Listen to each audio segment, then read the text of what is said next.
नरेंद्र सिंह जी, श्री रमेश मिश्रा जी, रविंद्रनाथ त्रिपाठी जी, दिनेश चौधरी जी, श्रीमती लीना तिवारी जी,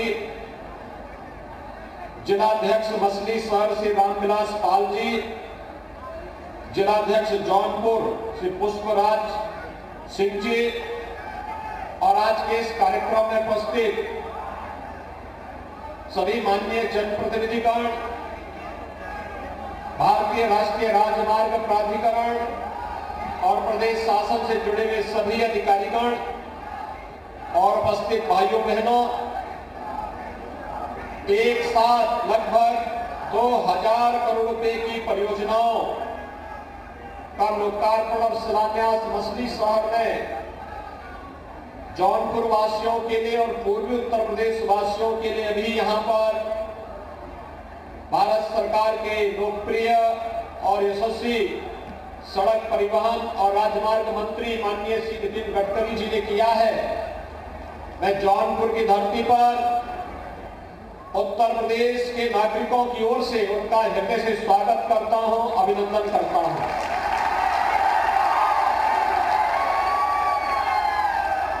भाइयों बहनों, आदरणीय प्रधानमंत्री श्री नरेंद्र मोदी जी के नेतृत्व में आज भारत दुनिया की एक बड़ी ताकत बनने की ओर अग्रसर है और उस बड़ी ताकत के लिए इंफ्रास्ट्रक्चर का सबसे महत्वपूर्ण योगदान होता है।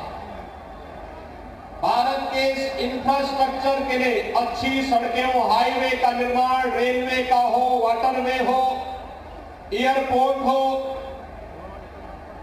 लॉजिस्टिक हब हो, इन सब की अपनी बड़ी भूमिका होती है और इस बड़ी भूमिका के लिए उस प्रकार का एक बड़ा विजन चाहिए। छोटी सोच के लोग बड़ा काम नहीं कर सकते हैं। पिछली सरकारों की सोच संकुचित थी, छोटी थी, इसलिए परिवार तक सीमित थे और आज प्रधानमंत्री मोदी जी के लिए भारत की 135 करोड़ की आबादी ही परिवार है और इसलिए भारत सरकार के स्तर पर इंफ्रास्ट्रक्चर डेवलपमेंट के जो बड़े बड़े प्रोजेक्ट आज लागू किए जा रहे हैं, उसका परिणाम है कि भारत की दुनिया के अंदर एक नया सम्मान बढ़ा है। और इंफ्रास्ट्रक्चर की जब बात होती है तो फिर हमारे सामने एक नाम उभर करके आता है और वह नाम आता है भारत के सड़क परिवहन और राजमार्ग मंत्री के रूप में माननीय श्री नितिन गडकरी जी का। उन्होंने विकास के हाईवे को जो एक नया स्वरूप दिया, वह अपने आप में अभूतपूर्व है, अभिनंदनीय है। भगवान राम त्रेता युग में हुए थे, लेकिन राम जानकी मार्ग के निर्माण की बात किसी ने नहीं की। जिस मार्ग से भगवान राम माता जानकी को लेकर अयोध्या आए थे, उस मार्ग के निर्माण की बात किसी ने नहीं की। उस मार्ग को विकास की नई सोच देने का कार्य भी किसी ने किया तो माननीय नितिन गडकरी जी ने किया। कार्य चल रहा, युद्ध स्तर पर कार्य चल रहा है और यही नहीं, राम वन गवन मार्ग, भगवान राम अगर बनने नहीं जाते तो भाइयों बहनों, राम राज्य की परिकल्पना कैसे होती है इसके बारे में आने वाली पीढ़ी नहीं जान पाती। राम वनगमन मार्ग पर भी आज उनके विजन के कारण कार्य प्रारंभ हुआ है। यानी विकास कैसे होना चाहिए, जौनपुर को प्रयागराज से जोड़ने का हो,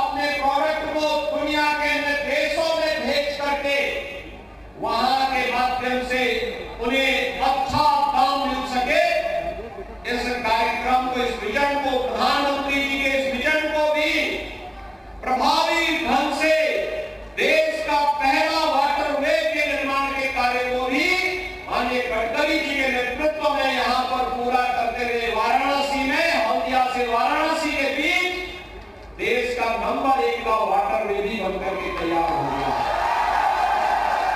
आज मैं देखता हूं कोरोना काल फैलने में जौनपुर के किसान, न केवल जौनपुर का किसान न केवल अपनी सब्जी को स्पोर्ट के माध्यम से भेजता है, बल्कि जौनपुर की इमरती भी दुनिया के देशों में इसके माध्यम से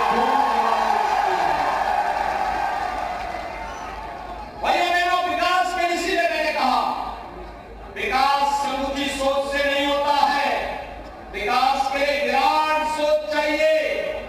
जो लोग जाति के नाम पर, क्षेत्र के नाम पर, भाषा के नाम पर, परिवार के नाम पर, वंश के नाम पर राजनीति करते थे, वे लोग बड़ी सोच नहीं दे सकते थे। जिन लोगों ने भारत को परिवार माना है और पूरे देश के विकास की एक विराट सोच को लेकर के कार्य प्रारंभ किया है, आज उसका परिणाम है कि वे विकास के कार्य युद्ध स्तर पर चलते हुए दिखाई दे रहे हैं। और भाइयों बहनों, ये सोच इसलिए भी महत्वपूर्ण हमारे लिए है क्योंकि भारत को दुनिया की एक बड़ी ताकत के रूप में जो उभरना है, अब भारत नहीं जो दुनिया का पिछलग्गू होगा, अब ये नया भारत है और नए भारत के लिए, नए उत्तर प्रदेश को बनाने के लिए 2017 में आप सबने प्रधानमंत्री मोदी जी के आह्वान पर भारतीय जनता पार्टी को अपना आशीर्वाद दिया था।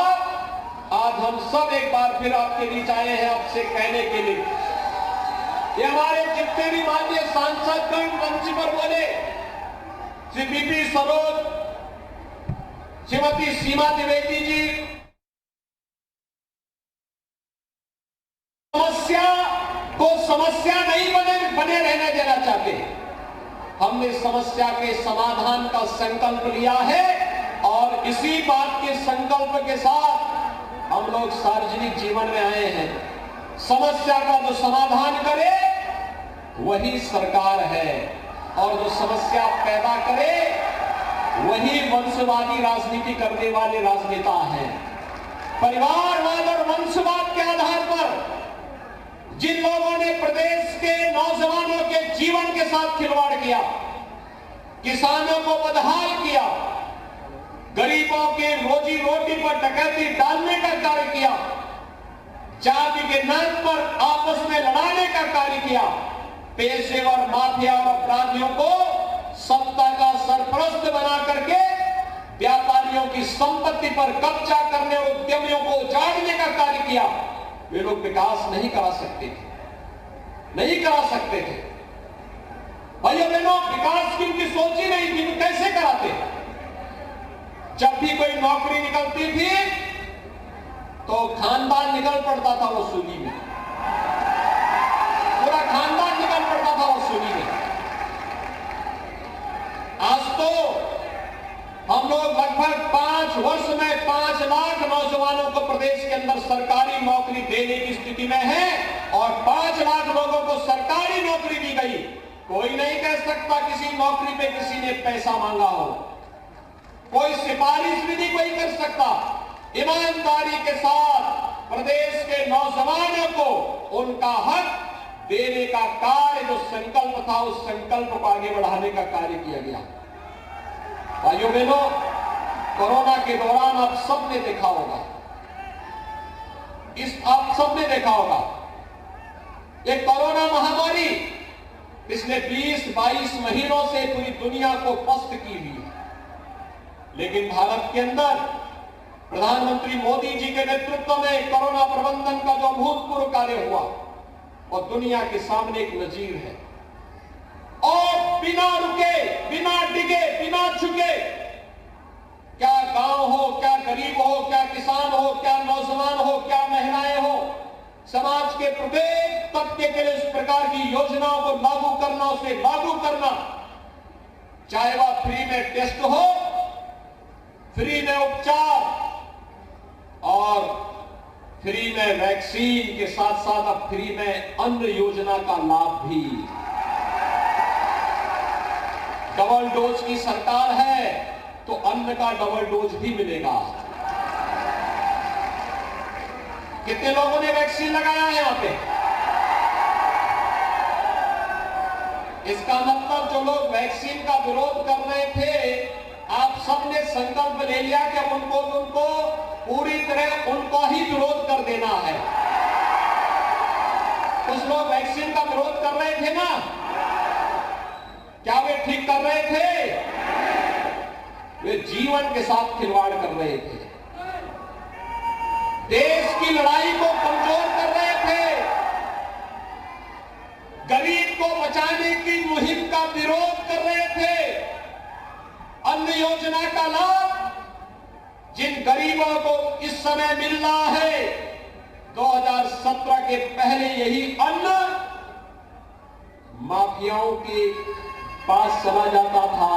सत्ताधारी, सत्ता का प्रश्रय पाने वाले माफिया, ये पेशेवर गुंडे इस अन्न को खा जाते थे और सत्ता का हाथ उनके साथ होता था। दोनों मिलकर के, एक साथ मिलकर के गरीब का हक छीनने का कार्य करते थे। आज तो भाइयों बहनों, आपने देखा होगा, न केवल अन्न योजना के माध्यम से सर्वाधिक प्रवासी कामगार और श्रमिक अगर किसी जनपद में आया तो जौनपुर जनपद था। 2 लाख से अधिक प्रवासी कामगार और श्रमिक कोरोना कालखंड में वापस जौनपुर में आए थे। लेकिन भाइयों बहनों, उसमें से प्रत्येक के जीवन को बचाने के साथ साथ प्रत्येक के हाथ को काम देने का कार्य भी हमने केंद्र और प्रदेश सरकार ने यहां पर किया है। कोई बेरोजगार नहीं, हर एक को राशन कार्ड भी दिया गया, फ्री में अन्न योजना का लाभ भी दिया गया। और फिर एक जनपद एक उत्पाद की योजना हो या फिर शासन की विभिन्न योजनाओं को जोड़ करके कोई हाईवे पे काम कर रहा था, कोई एक्सप्रेस वे पे काम कर रहा था, कोई गांव में ही चलने वाले विभिन्न प्रकार के कार्यक्रमों को कर रहा था। और अब तो हम लोगों ने त्रिस्तरीय पंचायत के प्रतिनिधियों के मानदेय के साथ साथ उनके अधिकार को भी बढ़ाने का काम किया। गांव के अंदर विकास के कार्य के लिए बहुत इंतजार नहीं करना पड़ेगा। विकास का कार्य गांव के अंदर बड़ी गति से आगे बढ़ सके, इसके लिए भी इस कार्यक्रम को आगे बढ़ाया है। निराश्रित महिला, विधवा महिला हो या वृद्धजन हो, इन सभी लोगों के मानदेय में सीधे बढ़ोतरी की गई है। दिव्यांगजन हो, हमारे यहां किसी व्यक्ति के नाम पर नहीं, हमारे यहां निराश्रित जो है उस निराश्रित के नाम पर ही उसको पेंशन दी जाएगी। ऐसा नहीं होता जो पिछली सरकार करती थी, अपनी पार्टी के नाम पर वह जबरदस्ती खैरात बांटती थी, प्रदेश के खजाने में डकैती डालने का कार्य करती थी। भारतीय जनता पार्टी ने तो कहा कि जो गरीब है उसके साथ हम खड़े होंगे, उसके साथ हमारी संवेदना ही नहीं होगी बल्कि शासन की योजना भी होगी। और भाइयों बहनों, शासन की योजनाओं को जोड़ने के लिए ही आज हम सब यहां पर उपस्थित हुए हैं। माननीय गडकरी जी का आगमन इस जौनपुर जनपद में आज हुआ है। आज उनके द्वारा यहां पर जो बहुप्रतीक्षित मांगे आपकी थी, शिलान्यास के उन कार्यक्रमों का, चाहे वह भदोही से जौनपुर मार्ग के चौड़ीकरण का कार्य है, लगभग 400 करोड़ रुपए की लागत से कार्य होगा, उसका शिलान्यास हो रहा है। मछली शहर से भदोही मार्ग के चौड़ीकरण के कार्य पर 700 करोड़ रुपए खर्च हो रहा है, आज उसका भी शिलान्यास यहां पर हो रहा है। जौनपुर में एक मेजर ब्रिज के निर्माण की कार्रवाई, इस पर भी यहां पर आज उसका भी कार्य, उसका शुभारंभ माननीय गडकरी जी के द्वारा किया जा रहा है। और इसके साथ ही जनपद जौनपुर से जुड़ी हुई लगभग 130 करोड़ रुपए की लागत की परियोजनाओं का शिलान्यास और लगभग 21 करोड़ की योजनाओं का यहां पर आज लोकार्पण का कार्यक्रम जनपद स्तर पर हो रहा है। पिछले दिनों हम लोग आए थे और उस समय मैंने कहा था इस सत्र में जौनपुर का मेडिकल कॉलेज भी प्रवेश के लिए तैयार हो जाएगा और जौनपुर मेडिकल कॉलेज में इस साल MBBS के प्रथम वर्ष में बच्चों का प्रवेश का कार्य भी प्रारंभ होने जा रहा है।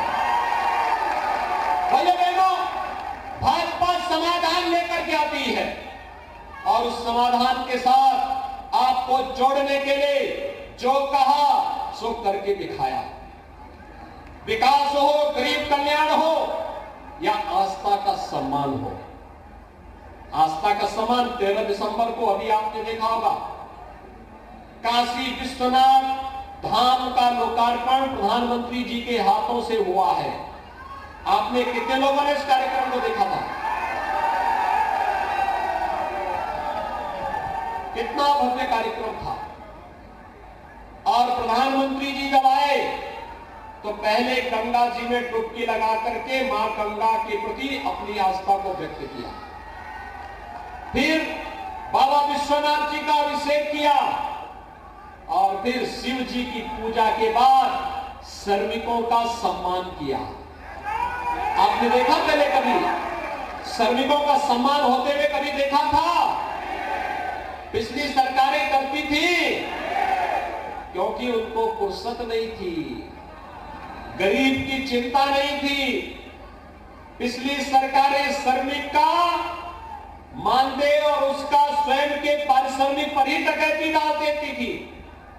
इस समय तो श्रमिक का भी सम्मान हो रहा है, किसान का भी सम्मान हो रहा है, युवा का भी सम्मान हो रहा है, बहन बेटियों को भी सम्मान किया जा रहा है और हर एक तबके को सम्मान देते हुए एक भारत श्रेष्ठ भारत की परिकल्पना को साकार किया जा रहा है। और भाइयों बहनों, काशी विश्वनाथ धाम उसका उदाहरण है। शिव की पूजा भी होगी तो राष्ट्र निर्माण में अपना खून पसीना लगाने वाला श्रमिक भी हमारे लिए सम्मानित होगा और उसको भी मंच से सम्मानित करने का कार्य होगा। प्रधानमंत्री मोदी जी ने काशी में यही किया। अयोध्या में राम जन्मभूमि पर भगवान राम के भव्य मंदिर निर्माण की कोई बात ही नहीं करता था पहले। आज आप देखते होंगे अयोध्या में भगवान राम का भव्य मंदिर के निर्माण का कार्य भी प्रारंभ हो चुका है। भव्य मंदिर के निर्माण का कार्य प्रारंभ हो चुका है। 2023 के अंत तक रामलला अपने भव्य मंदिर में विराजमान होंगे, हम सबको आशीर्वाद देंगे। हमारी पीढ़ी इस बात के लिए सौभाग्यशाली है कि प्रभु राम के मंदिर को अपनी आंखों के सामने हम सब बनते हुए देख रहे हैं। प्रभु राम को, भगवान राम के भव्य मंदिर में विराजमान होते हुए भी हम सब अपनी आंखों से देखेंगे। यही है नया भारत का नया उत्तर प्रदेश। यहां विकास भी होगा, बड़े बड़े प्रोजेक्ट भी बनाए जाएंगे, रोजगार के साथ उसको जोड़ने का कार्य भी होगा, गरीब कल्याण के कार्य भी होंगे, आस्था का सम्मान भी होगा और पेशेवर गुंडे और अपराधियों के खिलाफ एक तरफ बुलडोजर सड़क बनाने का काम करेगा, दूसरी तरफ उन माफियाओं की छाती में भी चलाने का काम करेगा। 4.5 वर्ष में कोई दंगा यूपी में नहीं होता है और यही नया यूपी है। क्योंकि जब दंगा नहीं होगा, अपराध नहीं होंगे तो बड़े बड़े उद्योगपति यहां निवेश करने के लिए आएंगे। निवेश होगा तो रोजगार पाएंगे, यहां का नौजवान यहीं पर रोजगार पालेगा। और भाइयों बहनों, आज इस बड़े कार्यक्रम के साथ आप सबको जोड़ने के लिए माननीय श्री नितिन गडकरी जी, जिन्होंने उत्तर प्रदेश को पिछले 7-7.5 वर्ष के दौरान लगभग 3 लाख करोड़ रुपए की प्रोजेक्ट यूपी को दिए हैं, जिन पर कार्य युद्ध स्तर पर चल रहा है। और आज भी हजारों करोड़ रुपए के प्रोजेक्ट को यहां पर शिलान्यास के साथ और लोकार्पण के साथ जोड़ने के लिए वे स्वयं जौनपुर में आए हैं। उनके स्वयं के संसदीय क्षेत्र में उनका कार्यक्रम चल रहा है, लेकिन जौनपुर वासियों से और पूर्वी उत्तर प्रदेश वासियों के प्रति अपनी आत्मीयता को दिखाने के लिए वे आज स्वयं वहां से यहां आए हैं। कार्यक्रम के बाद फिर सायंकाल वापस फिर अपने संसदीय क्षेत्र में जाएंगे। मैं इस अवसर पर एक बार फिर से माननीय नितिन गडकरी जी का जौनपुर वासियों की ओर से, मछली शहर वासियों की ओर से और पूर्वी उत्तर प्रदेश और उत्तर प्रदेश के नागरिकों की ओर से हृदय से स्वागत करता हूं, अभिनंदन करता हूं। आप सब मेरे साथ बोलेंगे, नमः पार्वती पतिये हर हर, भारत माता की जय जय श्री राम।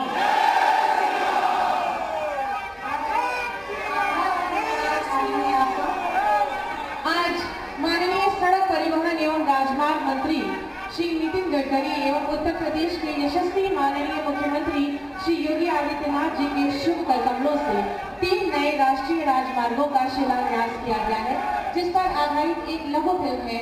मैं निवेदन करूंगी मंचासीन महानुभाव से कृपया उसको दृष्टिगत करें।